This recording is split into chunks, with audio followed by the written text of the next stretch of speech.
الرحمن الرحيم. الحمد لله الذي جمل الوجود بإيجاد حضرة نبينا محمد صلى الله عليه وسلم أكرم الخلق وصفات العالمين، وأرسله بالهدى ودين الحق رحمة للأولين والآخرين، ونصره بالمعجزات التي عجزت الكافرين. أشهد أن لا إله إلا الله وحده لا شريك له، وأشهد أن محمدا عبده ورسوله. ربنا افتح بيننا وبين قومنا بالحق وأنت خير الفاتحين. أما بعد. Ingkang Allah hormati para alim ulama, asatid dan asatidah, para sesepuh bini sepuh, wabil khusus kepada seluruh jajaran takmir Masjid Nurul Huda Ngabel Sari yang dirahmati dan muliakan Allah Subhanahu wa taala. Juga tidak ketinggalan Bapak Ibu, ayah bunda, saudara sekalian jamaah salat subuh yang dirahmati dan muliakan oleh Allah Subhanahu wa taala. Awal kali marilah kita untuk senantiasa memanjatkan puji syukurnya kehadirat Allah Subhanahu wa taala atas segala rahmat, hidayah, inayah yang tercurahkan kepada kita sekalian, sehingga kita sampai detik ini masih diberikan kesempatan oleh Allah Subhanahu wa taala untuk melaksanakan suatu kewajiban kita kepada Allah Subhanahu wa taala. Kemudian Bapak Ibu dan saudara sekalian yang dirahmati oleh Allah Subhanahu wa taala, juga yang kedua kalinya salawat serta salam tetap terlimpahkan kepada Nabi agung kita Nabiullah Muhammad sallallahu alaihi wasallam.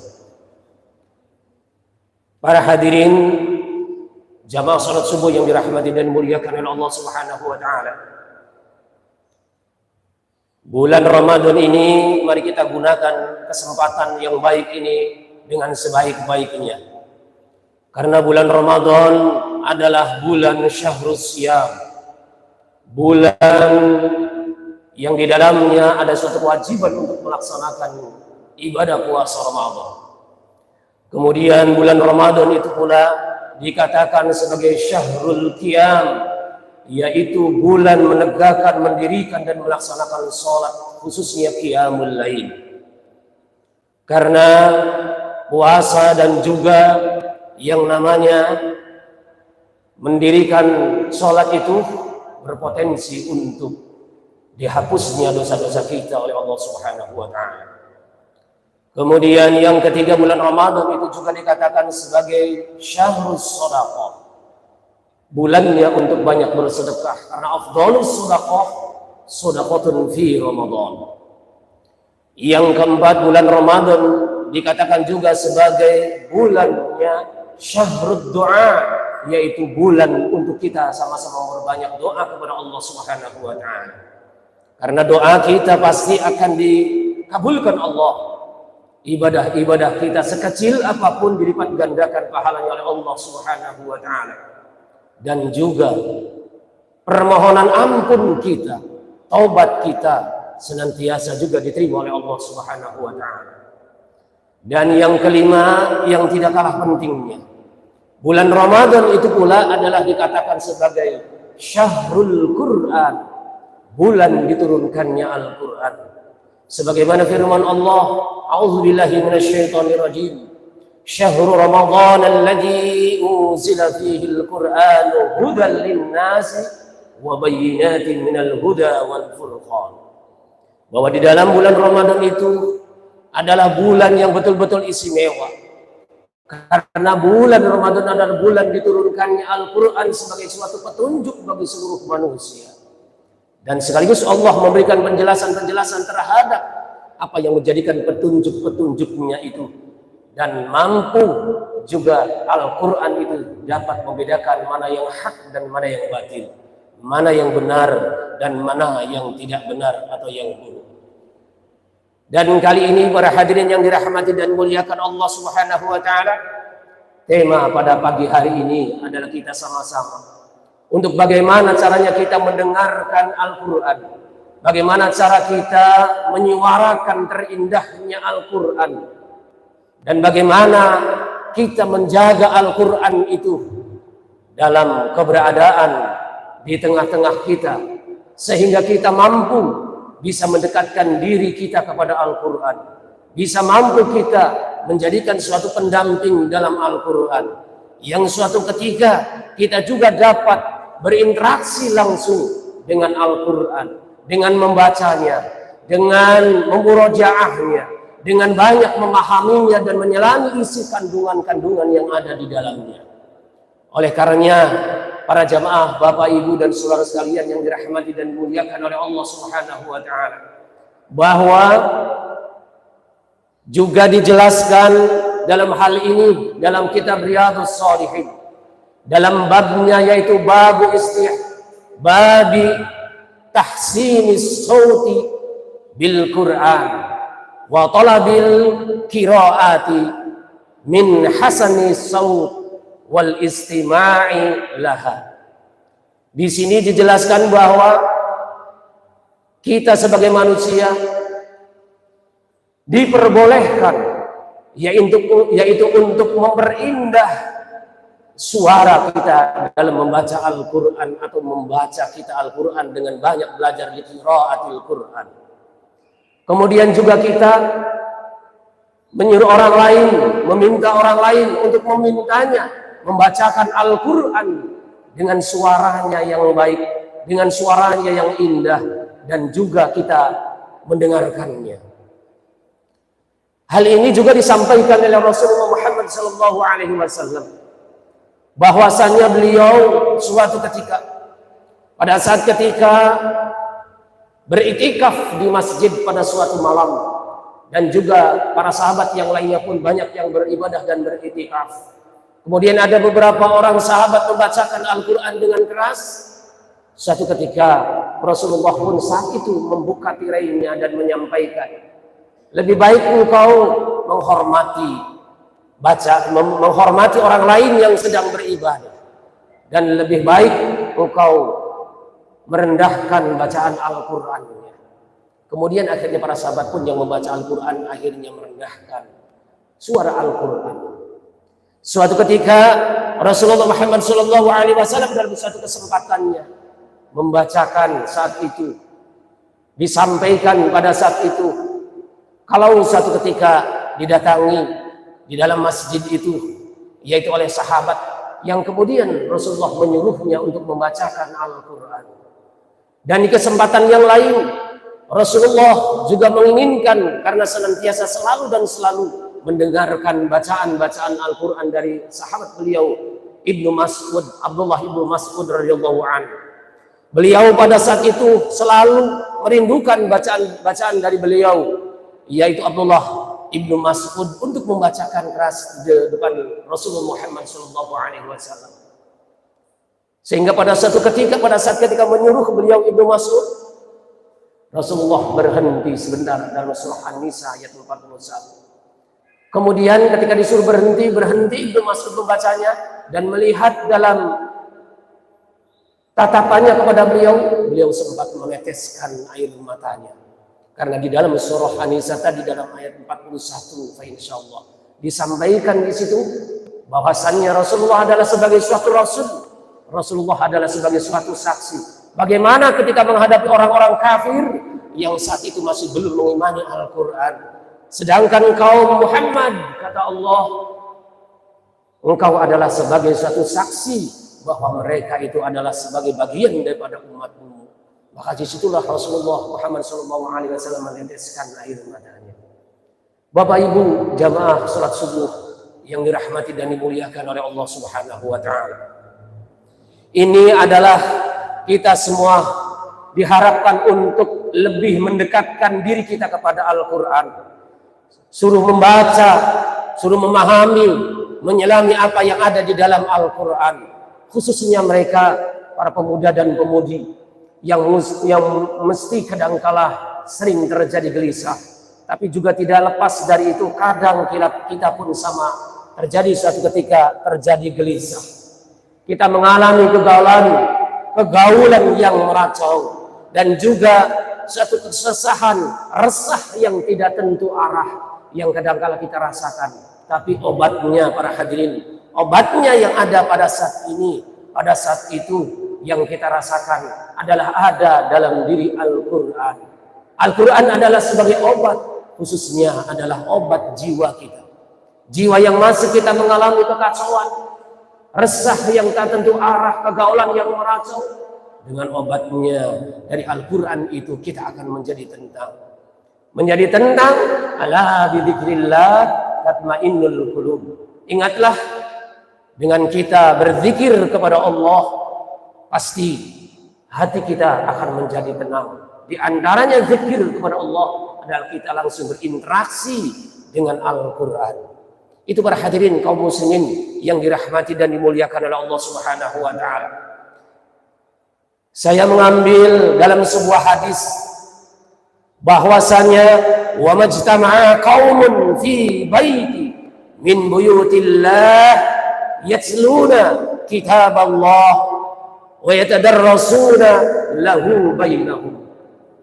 Dikatakan di situ dalam sebuah hadis bahwa tidaklah ada suatu kaum yang mana kaum itu di dalamnya dia di rumah-rumahnya mereka membaca Al-Quran. Lebih-lebih fi buyutillah, di dalam rumah-rumah Allah, di dalam masjid-masjid, musholah, langgar dan sebagainya, banyak dikumandangkan Al-Quran, yatluna kitaballah, agar senantiasa kita bertilawah, agar senantiasa kita membaca dan juga memahami umuroja yang ada di dalamnya. Wa yatadarrasuna lahu bainahum, dan mereka membacanya, kemudian betul-betul memahaminya di antara mereka.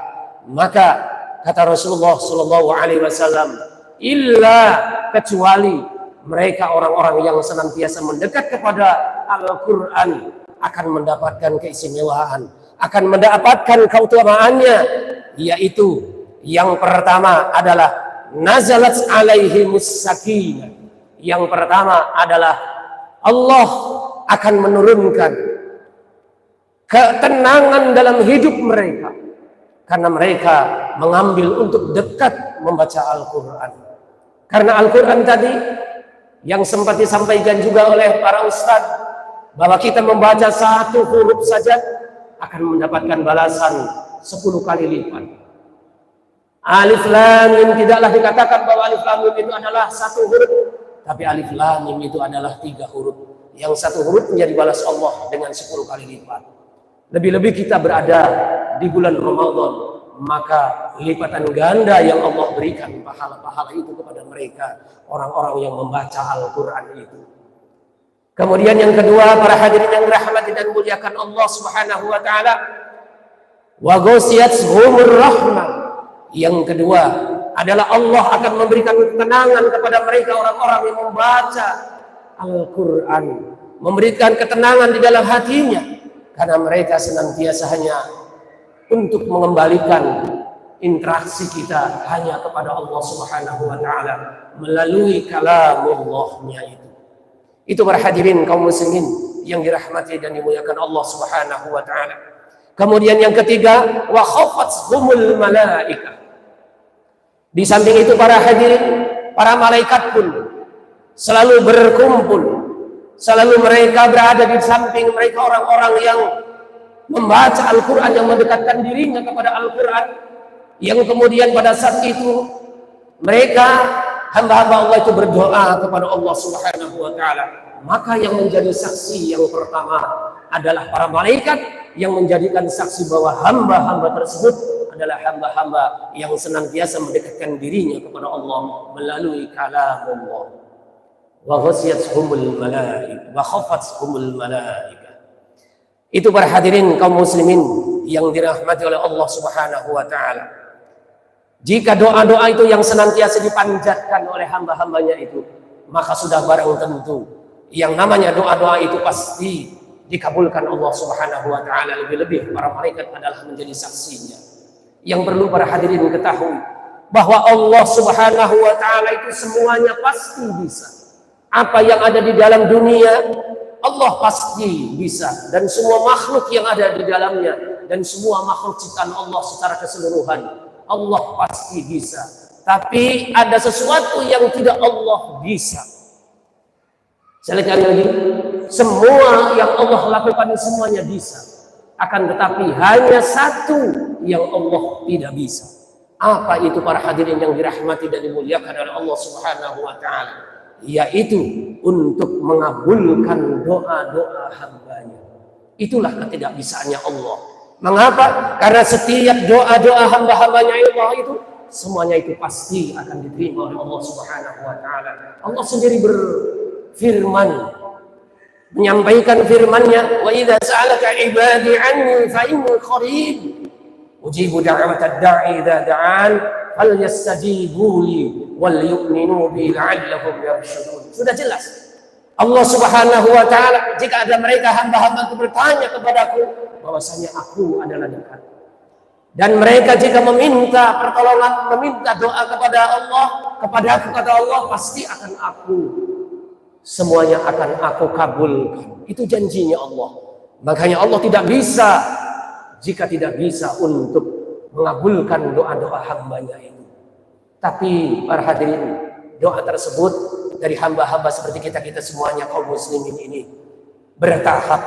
Ada yang kadang-kala saat itu langsung dikabulkan. Ada kadang-kala membutuhkan waktu-waktu yang sempat, waktu-waktu yang tepat untuk Allah mengabulkan doa-doanya itu. Para hadirin kaum muslimin yang dirahmati dan muliakan Allah Subhanahu wa taala, mendengarkan kita adalah banyak manfaatnya. Makanya tadi ada 4 hal tadi, jika kita mampu juga bisa mendengarkan, kemudian menyelami, mendengarkan, memahami semua dan interaksi dengan Al-Quran itu, Allah pasti akan memuliakan kita sebagai manusia yang mulia di sisi Allah Subhanahu wa taala di yaumul qiyamah nanti. Para hadirin kaum muslimin yang dirahmati dan dimuliakan oleh Allah Subhanahu wa taala. Khairukum man ta'allama al-Qur'an wa 'allamahu. Sebaik-baik dari kalian dan kita semuanya ini adalah orang-orang yang man ta'allama al-Qur'an, adalah mereka orang-orang yang mau belajar dan setelah itu wa 'allamahu, kemudian mengajarkannya. Jika kita tidak mampu untuk belajar membaca Al-Quran, sedikit-sedikit untuk bisa membacanya, berjalan dengan bahasa Indonesia tidak apa, kemudian sambil belajar mulai dari huruf-huruf hijaiyah itu satu persatu, kemudian kita belajar dan kemudian kita melangkah yang keduanya mendengarkan pun itu adalah ibadah, pahala pun berlipat ganda kepada hamba-hambanya itu.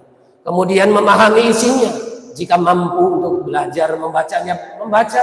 Kemudian jika masih belum memahami, dengan tafsirnya untuk keteguhan iman dan keimanan kita masing-masing. Karena jika mampu kita membacanya dengan baik, bagaimana kalau dengan kerasnya Ustaz membaca? Dengan membaca keras pada saat banyak orang yang beribadah, maka lebih baik dipelankan, sebagaimana yang disampaikan Rasulullah. Tapi karena pada saat pembacanya itu adalah dengan memberikan suatu barokah kepada mereka di pagi, di siang hari, yang saat itu mereka juga membutuhkan pendengaran alunan-alunan Quran dengan murotalnya dan sebagainya, maka pada saat itu pun disunahkan untuk kita membacakan Al-Quran. Karena Al-Quran kadang wajib kita dengarkan, Al-Quran kadangkala kita sunnah untuk didengarkan. Karena wajibnya, wa idza quri'al Qur'anu fastami'u lahu wa ansitu la'allakum turhamun. Karena sebagian para ulama menyampaikan dengan dibacakannya Al-Quran saat itu karena wajib hukumnya. Karena itu tadi Al-Quran menyampaikannya, ada suatu perintah, sehingga para ulama kemudian mengatakan mendengarkan Al-Quran hukumnya wajib. Tapi ulama yang lainnya banyak juga yang sunnah. Karena jika mengatakan itu semuanya wajib, maka itu juga adalah sebagai suatu tuntutan dimanapun berada dan kapanpun pada saat ketika dialunkannya Al-Quran. Ketika membaca dalam sholatnya, maka makmum pun wajib untuk mendengarkan imam pada saat ketika mengalunkan Al-Quran. Itu para hadirin kaum muslimin yang dirahmati Allah Subhanahu wa taala, begitu indahnya, begitu mulianya yang namanya Al-Quran. Sampai-sampai Al-Quran itu sendiri dalam hadis yang lainnya, Iqra'ul Qur'ana fa innahu ya'ti yaumal qiyamah syafi'an li ashabi. Bacalah kalian semua, ikra'u, bacalah kalian semua Al-Quran tersebut. Fa innahu, maka sesungguhnya yang namanya Al-Quran itu ya'ti yaumul qiyamah, nanti akan datang di yaumul qiyamah, di hari kiamat itu, syafi'an li ashabi, yaitu akan dijadikan sebagai obat penolong, yang akan dijadikan sebagai suatu syafaat penolong pada mereka orang-orang yang membacanya. Mari kita sama-sama untuk membaca sedikit, meskipun hanya beberapa ayat. Lebih baik juga banyak ayat. Syukur-syukur sampai beberapa juz untuk kita baca. Jangan kita memaksakan beberapa juz, kemudian kesempatan hari lain tidak mau membaca. Para hadirin yang dirahmati dan dimuliakan oleh Allah Subhanahu wa taala. Yang terakhir, bahwa yang namanya Al-Qur'an itu adalah sebagai obat. Yang namanya Al-Quran itu mari kita baca di setiap rumah kita masing-masing. Aksiru min tilawatil Quran fi buyutikum.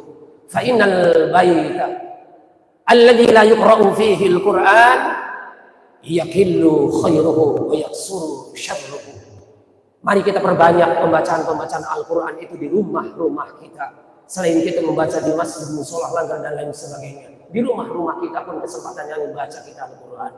Karena apa? Fa'innal baita, maka sesungguhnya yang namanya rumah itu alladzi la yuqra'u fihi al-Qur'an, jika tidak pernah dibacakan satu Al-Qur'an, ayat-ayat Al-Qur'an itu, maka yang terjadi yakillu khairuhu, sedikit sekali kebaikan yang ada di rumah itu. Justru wa yaksuru syarruhu, akan terdapat banyak keburukan-keburukan yang terjadi, wala yadiku ahlihi, maka akan terdapat, Allah juga akan menyempitkan keluarga kita. Itu para hadirin yang dirahmati dan dimuliakan oleh Allah Subhanahu wa taala. Mudah-mudahan kita sekalian dalam kesempatan ini bisa memanfaatkan pembacaan Al-Qur'an sebagai suatu kebiasaan, murojaah kita, berinteraksi langsung dengan kalamullah yang berupa Al-Qur'an. Demikian dari saya, mohon maaf yang sebesar-besarnya. Wa akhiran wallahul muwaffiq ila aqwamit thoriq. Assalamualaikum warahmatullahi wabarakatuh. A'udzu billahi minasyaitonir rajim. Bismillah.